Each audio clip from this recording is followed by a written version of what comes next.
pull a meal, and they ain't even have the goddamn bill.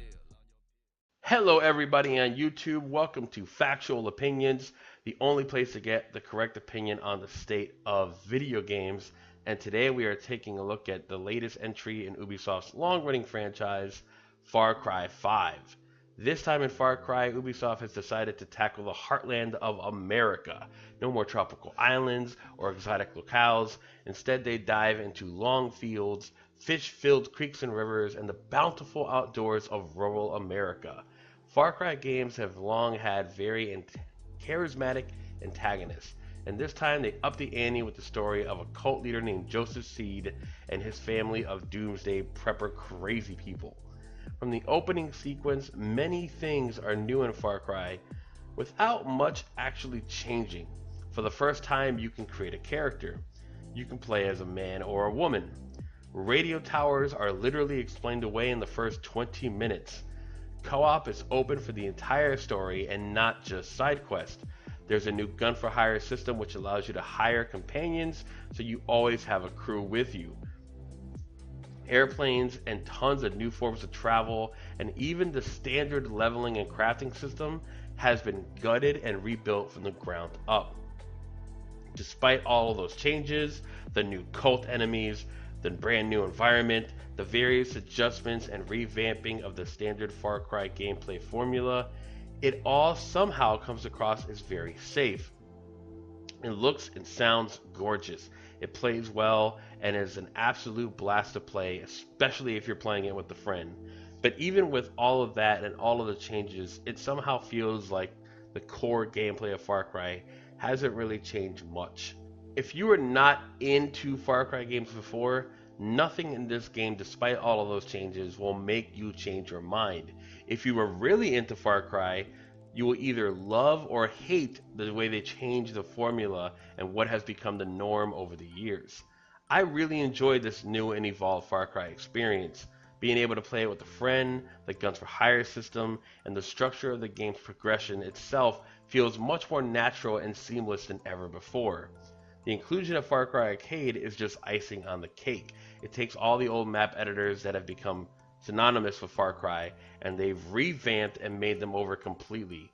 It contains a massive amount of items and resources for fans to dig deep into, and you can create deathmatch levels, outposts, adventures, bounty hunts, whatever you can think, you can put it in there. And they even include assets from all of their other games. It's even incorporated seamlessly with the campaign and allows you to do co-op. It has great community features, and it's going to give this game a long set of legs to keep it going in the future. When I was playing this game and getting ready to write the review, I was so ready to give this game a solid 5 out of 5. It's an improved experience and a positive step in the right direction with some often hilarious open world hijinks that for the most part don't really hurt the game at all.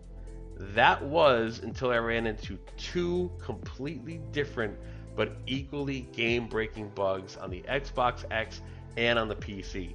Because of the game not allowing for manual saves or multiple save slots on both systems, I am going to have to delete my save and start the game from scratch to keep playing.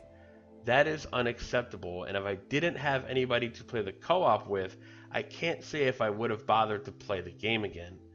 On the Xbox version, the bug was so severe, my character itself was destroyed, and whether I'm playing co-op, solo, or arcade, I can't use my weapons or access them in any way, shape, or form. And both of these bugs weren't because I was running around causing mayhem or doing something that could have broke it. Both of these sequences happened by accident while I was watching cutscenes. So with the control not in my hands, it somehow broke. These are two severe bugs, and then there's tons of smaller glitches and little things that take something away that should have been an easy 5 out of 5, and they bring it down. I'm sure Ubisoft will support and patch the game like they have always done with their titles, especially lately, but to launch this game with this many bugs, especially some that force me to delete all of my saves and get rid of hours and hours of progression on two different platforms, cannot be excused. I'm going to give Far Cry 5 for now a 2 out of 5. It should be a 5 out of 5, but bugs that require you to delete your progress and start from scratch cannot be excused. If they patch it, ignore the 2 out of 5. If they fix it a month from now, which I'm sure they might, put it up to the 5 out of 5 status. But right now, considering that if I didn't have someone to play it with, I would have to do the entire thing over again multiple times. That's inexcusable. And Far Cry is number 5. It's not a brand new IP. This is something that should have been wrapped up before it got launched. That's my factual opinion. A 2 out of 5 for now. If they can fix it up, put it down with a 5 out of 5 because I do enjoy playing the game, but I cannot look past bugs that are that debilitating to the experience. Thanks for watching. My name is Namtox. You can find the written review at ntfgaming.com. If you like the content, please just let me know. If you don't like it, let me know.